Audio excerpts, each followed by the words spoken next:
అత్యంత తక్కువ సమయంలో ఎక్కువ అటెన్షన్ సాధించిన అతి కొద్ది రాజకీయ నాయకుల్లో విడుదల రజని మొదటి వరుసలో ఉంటారు. అంది వచ్చిన ప్రతి అవకాశాన్ని చక్కగా ఉపయోగించుకుని చిన్న వయసులోనే మంత్రి పదవిని చేపట్టి చరిత్ర సృష్టించారు. అతి తక్కువ టైంలోనే సీఎం జగన్ అభిమానాన్ని చూరగొని కేబినెట్లో స్థానం సంపాదించారు. విడుదల రజని గుంటూరు జిల్లా చిలకలూరిపేట అసెంబ్లీ స్థానం నుంచి 2019 ఎన్నికల్లో తొలిసారి పోటీ చేసి తన ప్రత్యర్థిపై 8,000 ఓట్ల మెజారిటీతో గెలుపొందారు. ఈమెకు అంతకుముందు ఎన్నికల్లో పోటీ చేసిన అనుభవం లేదు, పొలిటికల్ బ్యాక్గ్రౌండ్ అస్సలు లేదు. కానీ అలా పొలిటికల్ ఎంట్రీ ఇచ్చి ఇలా ఎమ్మెల్యేగా గెలుపొంది ఆ తర్వాత మంత్రి అయ్యారు. వైఎస్ఆర్ కాంగ్రెస్ పార్టీలో లేటుగా ఎంట్రీ ఇచ్చినా తన మాట తన దూకుడుతో ఎమ్మెల్యేగా గెలుపొంది అనతి కాలంలోనే జగన్ క్యాబినెట్లో మంత్రిగా స్థానం సంపాదించుకున్నారు రజని. ఇంతకీ రాకెట్లా దూసుకుపోతున్న విడుదల రజని ఎవరు? ఆమె బ్యాక్గ్రౌండ్ ఏంటి? ఆమె పొలిటికల్ ఎంట్రీ అసలు ఎలా జరిగింది? విడుదల రజని హైదరాబాద్లో 1990 జూన్ 24న జన్మించారు. ముదిరాజు సామాజిక వర్గానికి చెందిన రజని మల్కాజ్గిరిలోని సెయింట్ ఆన్స్ మహిళా డిగ్రీ కళాశాలలో 2011లో బీఎస్సీ కంప్యూటర్స్ పూర్తి చేశారు. అనంతరం ఎంబీఏ కూడా పూర్తి చేశారు. ఓ ఐటీ కంపెనీలో సాఫ్ట్వేర్ ఉద్యోగినిగా కొన్నాళ్లు పనిచేసిన రజనీకి విడుదల కుమారస్వామితో వివాహం జరిగింది. రజనీ కుమారస్వామి దంపతులకు ఒక బాబు, ఒక పాప సంతానం.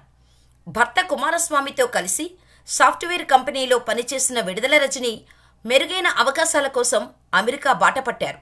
భర్తతో కలిసి అమెరికాలోని శాన్ ఫ్రాన్సిస్కోలో ఉంటూ software multinational company Process Weaver company ఏర్పాటు చేశారు. దీనికి కొన్నాళ్ల పాటు డైరెక్టర్, బోర్డు మెంబర్గా సేవలు అందించారు. అమెరికాలో అతి తక్కువ కాలంలోనే ఆర్థికంగా బాగానే స్థిరపడ్డారు. ఆర్థికంగా స్థిరపడ్డ ఆమె స్వదేశానికి వచ్చి ప్రజాసేవ చేయాలని భావించారు. ఆమె నిర్ణయాన్ని గౌరవించారు భర్త కుమారస్వామి. అలా 2014 ఎన్నికల సమయంలో చాలామంది ఎన్ఆర్ఐలు టీడీపీకి సపోర్ట్ చేయగా రజనీ కూడా సపోర్ట్ చేశారు. ఈ తరుణంలో విడుదల రజని 2014లో ప్రత్తిపాటి పుల్లారావు సమక్షంలో తెలుగుదేశం పార్టీలో చేరి తన రాజకీయ ప్రస్థానాన్ని ప్రారంభించారు. ఈ నేపథ్యంలో ఆమె వీఆర్ ఫౌండేషన్ అండ్ ట్రస్ట్ను ప్రారంభించి పేద ప్రజలకు తన వంతు సహాయ సహకారాలు అందించారు. నిత్యం ప్రజల్లోనే ఉంటూ చిలకలూరిపేట ప్రజల్లో కలిసిపోయారు రజని. మరోవైపు తెలుగులోనే కాకుండా ఇంగ్లీష్, హిందీ భాషల్లో అనర్గళంగా మాట్లాడే ఆమె సత్తాను గుర్తించిన ప్రత్తిపాటి పుల్లారావు 2017లో విశాఖపట్నంలోని మహానాడులో విడుదల రజనీతో మాట్లాడించారు. ఈ వేదికగా తన వాక్చాతుర్యంతో విడుదల రజని అందర్నీ అట్రాక్ట్ చేసింది. హైదరాబాద్లోని సైబరాబాద్లో మీరు నాటిన ఈ మొక్క అంటూ రజనీ చేసిన ప్రసంగం చంద్రబాబునే కాదు, తెలుగుదేశం పార్టీ లీడర్ నుంచి క్యాడర్ వరకు అందరి దృష్టిని ఆకర్షించింది. ఇదే సభా వేదికపై నాటి ప్రతిపక్ష నేత వైఎస్ జగన్, ఆయన తండ్రి వైఎస్ రాజశేఖర్ రెడ్డిలను నరకాసురులు అంటూ అభివర్ణించింది విడుదల రజని. అప్పుడు ఆమె మాట్లాడిన ఆ వీడియో ఇప్పటికీ సోషల్ మీడియాలో చక్కర్లు కొడుతోంది. పార్టీలోనే కాదు, తెలుగింట రజని ఒక్కసారిగా పాపులర్ అయిపోయారు. ఇలా ఓవర్ నైట్ స్టార్గా మారిన ఆమె తనకు 2019 ఎన్నికల్లో ఎమ్మెల్యే సీటు ఇవ్వాలని, తాను వీఆర్ ఫౌండేషన్ పేరిట ఎన్నో సేవా కార్యక్రమాలు చేస్తున్నారని, తనకు చిలకలూరిపేట నుంచి తనకు టికెట్ కావాలని టీడీపీ అధిష్టానాన్ని కోరారామె. కానీ అందుకు టీడీపీ అధినేత చంద్రబాబు క్యాబినెట్లో మంత్రిగా ఉన్న పుల్లారావును కాదని, తనకు సీటు ఇవ్వాలనేనని క్లియర్ కట్గా చెప్పేశారు. దీంతో తన రాజకీయ భవిష్యత్తుకు టీడీపీ సరైన వేదిక కాదని భావించిన ఆమె రాజకీయంగా కీలక నిర్ణయం తీసుకున్నారు రజని. పాదయాత్ర చేస్తూ ప్రజా సమస్యలపై గొంతు ఎత్తిన ప్రతిపక్ష నేత వైఎస్ జగన్ పార్టీలో చేరాలని భావించారు. పాదయాత్ర సమయంలో విజయవాడలో జగన్మోహన్ రెడ్డిని కలిసిన ఆమె వైసీపీ కండువా కప్పుకొని ఫ్యాన్ పార్టీలో చేరారు. అలా 2018 ఆగస్టు 24వ తేదీన వైఎస్ఆర్ కాంగ్రెస్ పార్టీలో చేరారు రజని. 2019 ఎన్నికల్లో చిలకలూరిపేట నియోజకవర్గం నుంచి వైసీపీ అభ్యర్థిగా పోటీ చేసిన ఆమె టీడీపీ అభ్యర్థి ప్రత్తిపాటి పుల్లారావుపై 8,000 ఓట్ల మెజారిటీతో గెలుపొందారు. ఇలా పోటీ చేసిన తొలి ఎన్నికల్లో వైఎస్ఆర్ కాంగ్రెస్ పార్టీ విజయ ఢంకా మోగించారు. ఈ ఎన్నికల్లో వైసీపీ గెలవటంతో ముఖ్యమంత్రిగా వైఎస్ జగన్మోహన్ రెడ్డి పదవి బాధ్యతలు చేపట్టారు. ఇక 2022 ఏప్రిల్ 11న జరిగిన మంత్రివర్గ విస్తరణలో వైఎస్ జగన్మోహన్ రెడ్డి రజనీని తన మంత్రివర్గంలోకి తీసుకున్నారు. వైద్య, ఆరోగ్య శాఖల మంత్రిగా అవకాశం కల్పించారు.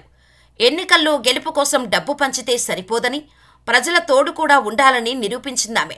బీసీల అభివృద్ధి, మహిళల రక్షణ, నవరత్నాలు, టీడీపీపై అప్పటికే ప్రజల్లో ఉన్న అపనమ్మకాన్ని ఇంకా బలంగా తీసుకువెళ్లి తన గెలుపునకు బాటలు వేసుకోవటంలో రజనీ 100% సఫలీకృతులయ్యారు. దీంతో పాటు రజనీ గెలుపునకు సోషల్ మీడియాను సమర్థవంతంగా ఉపయోగించుకున్నారు. తొలిసారి బీసీ మహిళా ఎమ్మెల్యేగా అయ్యి విడుదల రజనీ చరిత్ర సృష్టించారు. ఆమె ఆరోగ్య మంత్రిగా బాధ్యతలు స్వీకరించిన తర్వాత గవర్నమెంట్ ఆసుపత్రులను మరింత బలోపేతం చేశారు. మంత్రిగా వచ్చిన తర్వాత ఆమె వైద్య ఆరోగ్య రంగంలో 2 నేషనల్ అవార్డులు కూడా అందుకున్నారు. శాసనసభ వేదికగా సీఎం జగన్పై ఓ రేంజ్లో పొగడ్తలు కురిపించే విడుదల రజనీ నిత్యం ప్రజల్లో ఉండటానికి ప్రయత్నిస్తుంటారు. అలాగే సోషల్ మీడియాలో ప్రత్యేక టీంను ఏర్పాటు చేసుకుని ఎప్పటికప్పుడు తన గళాన్ని వినిపిస్తుంటారు. ప్రజల్లో యాక్టివ్గా ఉండటం, అన్ని వర్గాలకు అందుబాటులో ఉండటం రజనీకి కలిసొచ్చిన అంశాలుగా విశ్లేషకులు చెబుతుంటారు. మరోసారి చిలకలూరిపేట నుంచి బరిలో నిలబడతారని అనుకున్నారు. కానీ మారిన సమీకరణాల దృష్ట్యా గుంటూరు పశ్చిమ నియోజకవర్గం నుంచి బరిలోకి దిగుతున్నారు. ఏపీ రాజకీయాల్లోనే కాదు, పక్క రాష్ట్రం తెలంగాణలోనూ విడుదల రజనీకి మంచి ఫాలోయింగ్ ఉంటుంది. ఆమె చేసే కార్యక్రమాలకు అటు ప్రజల నుంచి ఇటు సోషల్ మీడియాలో ప్రశంసలు వస్తుంటాయి. తెలంగాణలో పుట్టిన రజనీ ఏపీలో మంత్రిగా ప్రమాణ స్వీకారం చేసినప్పుడు తెలంగాణలో ఆమె స్వగృహం అయిన యాదాద్రి భువనగిరి జిల్లా తుర్కపల్లి మండలం కొండాపురంలో సంబరాలు చేసుకున్నారంటే అర్థం చేసుకోవచ్చు. అక్కడ రజనీకి ఉన్న మాస్ ఫాలోయింగ్ ఏంటో. ఎమ్మెల్యేగా గెలిచాక నిత్యం ప్రజల్లో ఉంటూ పలు కార్యక్రమాలు నిర్వహించారు రజనీ.